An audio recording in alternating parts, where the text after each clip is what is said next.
I definitely want to talk about sleep, and also, I want to talk about some hormone therapy stuff that All you right. talk about. Which one should we talk about first? Let's hit sleep. Okay. All right. We're both wearing Yeah. matching rings, almost. I've been tracking my sleep for more than 10 years. I used to wear an EEG headband when I go to bed. My wife was very patient with me because it wasn't Victoria's Secret approved. Not a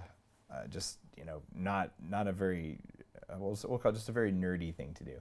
And it made such a difference for me because I've always thought sleep was a huge waste of time. I fought against sleep. In fact, when I started the Bulletproof diet, I'm like, I'm going to sleep 4 hours per night. It was less than 5, but usually it's about 4. And I'm going to eat 4,500 calories a day, and I'm going to exercise almost none, and I'll probably get fat. I'll just get fat slower than I'm supposed to, and then I can show the numbers for calories in, calories out around. And tracking my sleep was part of that. And I started to realize, you know what? The quality of my sleep is a huge variable for how good I feel. And the science is very clear. Blood sugar regulation, emotional regulation, obesity, risk of cancer, risk of all the 4 killers we talked about. Bad sleep will do that.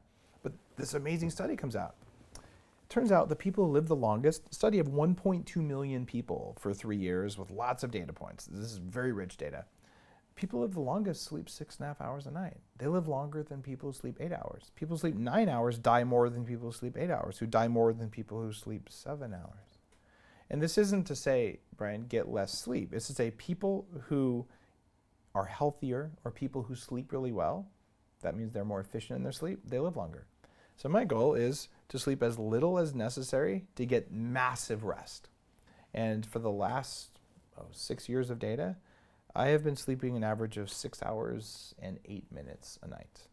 And I just posted some of my numbers up there. I get an hour and a half, 2 hours of deep sleep, an hour, 2 hours of REM sleep most nights. And even though I was flying from the West Coast to London on the airplane, I got 2 hours of deep sleep. You can do this by controlling light exposure. I started a company that looks at light modulation for sleep and jet lag and things like that. The company's called TrueDark.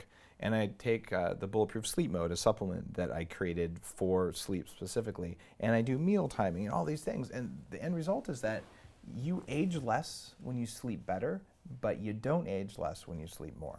And as you age, the quality of your sleep declines very predictably unless you do something about it.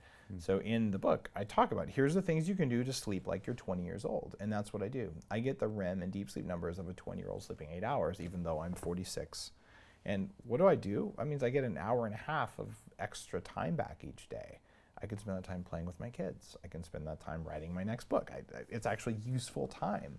And I wake up, I'm ready to go. I'm not exhausted. And I was exhausted 10, 20 years ago, even when I was sleeping more.